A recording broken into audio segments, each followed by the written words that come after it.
नमस्कार दोस्तों, welcome to SG edu centre daily current affair. SG edu centre daily current affair में आप सबका स्वागत है। फ्रेंड्स, आज है 19 अप्रैल और 19 अप्रैल के जो भी इंपॉर्टेंट करंट अफेयर है उसको हम लोग एमसीक्यू के थ्रू देखने का प्रयास करेंगे। आइए शुरू करते हैं। आज का हेडिंग है कि संयुक्त अरब इमारात इंटरपोल की गवर्नेंस कमेटी के अध्यक्ष पद का कार्यभार संभाला है। सेकंड है कि भारतीय नौसेना ने मेघयान 25 के तीसरे संस्करण का आयोजन नई दिल्ली में किया। थर्ड है विशेष हैंडलूम एक्सपो का हाल ही में नोएडा में उद्घाटन किया गया है। फोर्थ है कि महाराष्ट्र 3 लैंग्वेज पॉलिसी लागू करने वाला पहला राज्य बना है। फिफ्थ है कि दुनिया का पहला क्वांटम आधारित प्लेटफॉर्म इंडिया में लॉन्च किया गया। सिक्स्थ है पंचवटी एक्सप्रेस में देश का पहला एटीएम बैंक ऑफ महाराष्ट्र द्वारा शुरू किया गया है। सेवेंथ है कि भारत की सबसे लंबी रेल सुरंग उत्तराखंड में बन रही है। एट है सीबीआई राष्ट्रीय सुरक्षा को सुदृढ़ करने के लिए ऑपरेशन चक्रवी की शुरुआत किया है। नाइन्थ है कि जम्मू कश्मीर ने स्वास्थ्य सेवाओं के लिए digital e health app launch किया है। टेंथ है कि केरल बना भारत का पहला राज्य जिसने ऑनलाइन स्थायी लोक अदालत सेवा शुरू किया है। फ्रेंड्स, आज का कोटेशन है कि जब थक जाओ तो याद रखना क्यों शुरू किया था, जीत तुम्हारा इंतजार कर रही है। यानी when you feel tired remember why you start, victory is waiting for you. Friends, हम लोगों ने जो 18 अप्रैल के जो भी इंपॉर्टेंट करंट अफेयर देखे थे उसको शॉर्टली में रिवाइज कर लेते हैं कि एनटीसीए द्वारा गठित चीता परियोजना संचालन समिति ने कुनो राष्ट्रीय उद्यान में से कुछ चीतों को किस स्थान पर स्थानांतरित करने की मंजूरी दी है, तो आंसर है Gandhi Sagar wild life sanctuary में।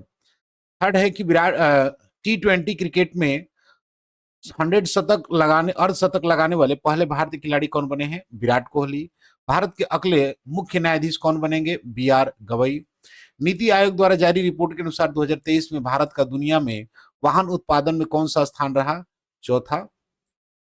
नेक्स्ट है कि संयुक्त सैन्य अभ्यास 10 लीग किन दो देशों के बीच में आयोजित किया जाता है? तो इंडिया और उज्बेकिस्तान के बीच में। भारत के 23वें विधि आयोग के अध्यक्ष के रूप में किसे नियुक्त किया गया है? तो जस्टिस दिनेश महेश्वर। नेक्स्ट है कि भारतीय भारोत्तोलन महासंघ यानी IWLF द्वारा एथलीट आयोग के अध्यक्ष पद के रूप में किसे नियुक्त किया गया है? तो मीराबाई चानू को। नेक्स्ट है कि निम्नलिखित में से किस राज्य सरकार ने शून्य गरीबी योजना का नाम डॉक्टर BR अम्बेडकर के नाम पर रखने की घोषणा की है? तो उत्तर प्रदेश ने। हाल ही में कलम और कवच 2 नामक रक्षा साहित्य महोत्सव का आयोजन कहाँ किया गया? नई दिल्ली में। हाल ही में IIT ने माइक्रोन टेक्नोलॉजी के साथ अर्धचालक अनुसंधान को बढ़ावा देने के लिए साझेदारी किया है? तो IIT दिल्ली के साथ।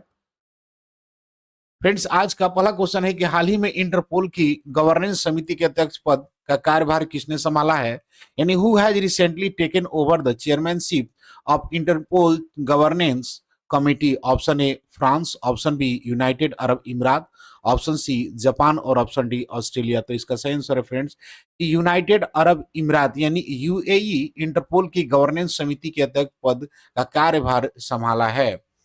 देख लेते हैं इसके कुछ एडिशनल इंफॉर्मेशन को कि यूएई ने हाल ही में इंटरपोल की गवर्नेंस कमेटी की अध्यक्षता संभाली है। भूमिका की बात करेंगे तो गवर्नेंस कमेटी इंटरपोल की नीतियों, अनुपालन और नैतिक मानकों की निगरानी करती है।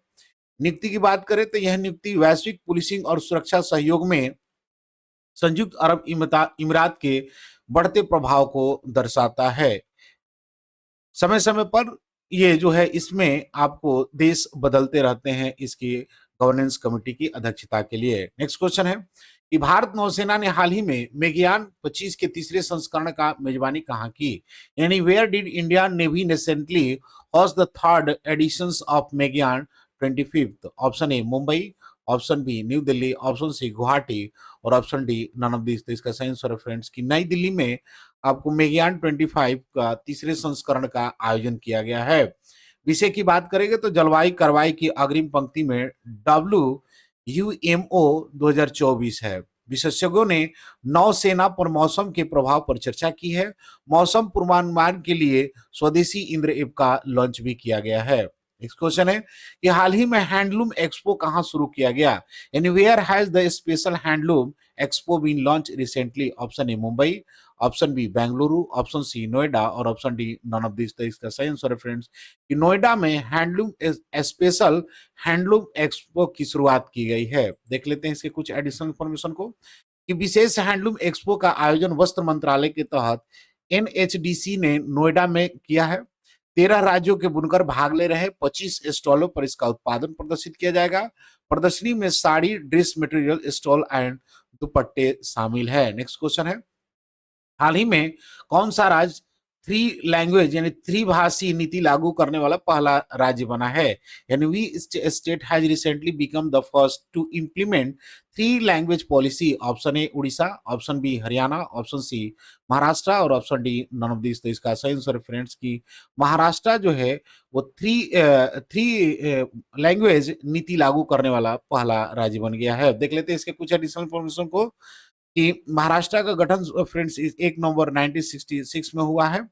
इसमें आपको मराठी, हिंदी और इंग्लिश पर प्रमुखता से बात की गई है। देख नेक्स्ट क्वेश्चन है कि निम्नलिखित में से किस देश में हाल ही में दुनिया का पहला क्वांटम आधारित प्लेटफॉर्म लॉन्च किया है, यानी in which of the following countries the first world first quantum based platform was launch. Option A India, option B Britain, option C Germany और ऑप्शन डी पोलैंड। तो इसका सही आंसर फ्रेंड्स कि India जो है वो हाल ही में दुनिया का पहला क्वांटम आधारित प्लेटफॉर्म लॉन्च किया है। देख लेते हैं इसके कुछ एडिशनल इंफॉर्मेशन को कि भारत ने दुनिया का पहला क्वांटम आधारित संचार प्लेटफॉर्म लॉन्च किया है जिसे QNU लैब्स द्वारा विकसित किया गया है। इसका नाम है क्वांटम की डिस्ट्रीब्यूशन यानी QKD प्लेटफॉर्म।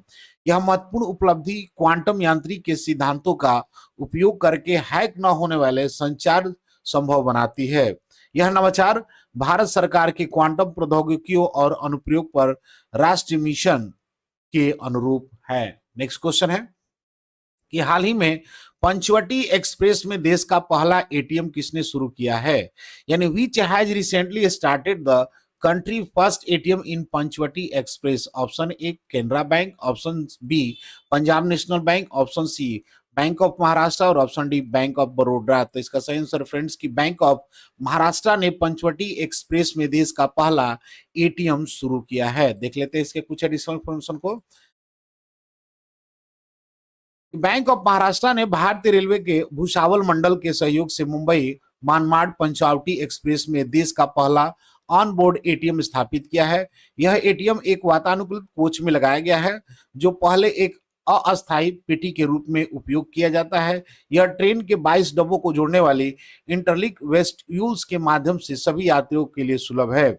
यदि यह पायलट परियोजना सफल रही तो भारतीय रेलवे इस सुविधा को अन्य ट्रेनों में भी विस्तार देने की योजना बना रही है ताकि यात्रियों की ऑनबोर्ड सेवा को और बेहतर बनाया जा सके। नेक्स्ट क्वेश्चन है कि भारत की सबसे लंबी रेल सुरंग कहां बन रही है, यानी where is India longest rail tunnel began constructed. Option A Himachal Pradesh, option B Jammu Kashmir, option C Sikkim और ऑप्शन डी उत्तराखंड। तो इसका सही आंसर फ्रेंड कि उत्तराखंड में भारत की सबसे लंबी रेल सुरंग बन रही है।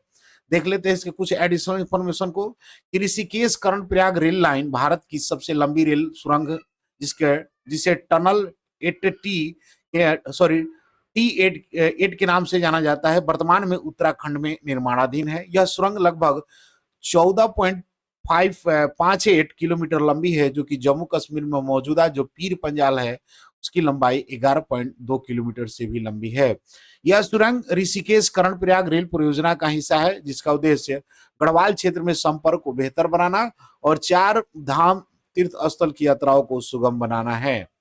नेक्स्ट क्वेश्चन है कि ऑपरेशन भी किस एजेंसी द्वारा शुरू किया गया है, यानी ऑपरेशन चक्र भी मतलब 5 has been launch by which agency. Option A enforcement director, option B national investigation agency, option C central bureau of investigation और ऑप्शन डी इंटेलिजेंस ब्यूरो। तो इसका सही आंसर फ्रेंड्स कि CBI यानी सेंट्रल ब्यूरो ऑफ इन्वेस्टिगेशंस के द्वारा operation 5 शुरू किया गया है। देख लेते हैं इसके कुछ एडिशनल इन्फॉर्मेशन को कि केंद्रीय अन्वेषण ब्यूरो द्वारा यानी CBI द्वारा इसको लॉन्च किया गया है। इसका उद्देश्य है कि साइबर अपराध नेटवर्क को ध्वस्त करना और साइबर सक्षम वित्तीय अपराध पर कड़ी कार्रवाई करना। जैसे ऑनलाइन निवेशन घोटाले, तकनीकी सहायता से जुड़े धोखाधड़ी, पहचान छिपाकर की गई धोखाधड़ी, क्रिप्टो करेंसी से जुड़े घोटाले को पारदर्शित करना है। इस अभियान को भारत के कई राज्यों में चलाया गया है, जिसमें अमेरिका, यूके, कनाडा और ऑस्ट्रेलिया जैसे देशों की एजेंसियों के साथ अंतर्राष्ट्रीय समन्वय भी शामिल है। नेक्स्ट क्वेश्चन है कि हाल ही में किस राज्य और केंद्र शासित प्रदेश ने स्वास्थ्य सेवाओं के लिए एक digital e health app launch किया है? यानी विच स्टेट यानी या union territory has recently launch a digital e health app for the health service? Option A Ladakh, option B New Delhi, option C Jammu Kashmir और ऑप्शन डी गुजरात। तो इसका सही आंसर फ्रेंड्स की जम्मू कश्मीर ने डिजिटल हेल्थ ई हेल्थ ऐप को लॉन्च किया है। देख लेते हैं इसके कुछ एडिशनल इन्फॉर्मेशन को कि जम्मू और कश्मीर में मुख्यमंत्री उमर अब्दुल्ला द्वारा इसको शुरू की गए है। इसका उद्देश्य है कि केंद्र शासित प्रदेशों के निवासियों के लिए एक समग्र डिजिटल स्वास्थ्य समाधान प्रदान करना। लक्ष्य की बात करें तो स्वास्थ्य सेवाओं की पहुंच को बेहतर बनाना और मरीजों व चिकित्सा विशेषज्ञों के बीच की दूरी को कम करना है। नेक्स्ट क्वेश्चन है और आज का अंतिम क्वेश्चन है कि भारत का वह कौन सा राज्य जिसने हाल ही में ऑनलाइन अस्थायी लोक अदालत सेवा शुरू करने वाला पहला राज्य बनने का गौरव प्राप्त किया है? यानी which state in India recently become the first state to start online permanent Lok Adalat service? Option A Kerala, option B Karnataka, option C Tamil Nadu और ऑप्शन डी तेलंगाना। तो इसका सही आंसर फ्रेंड्स की केरला ने ये इस पहल की शुरुआत किया है।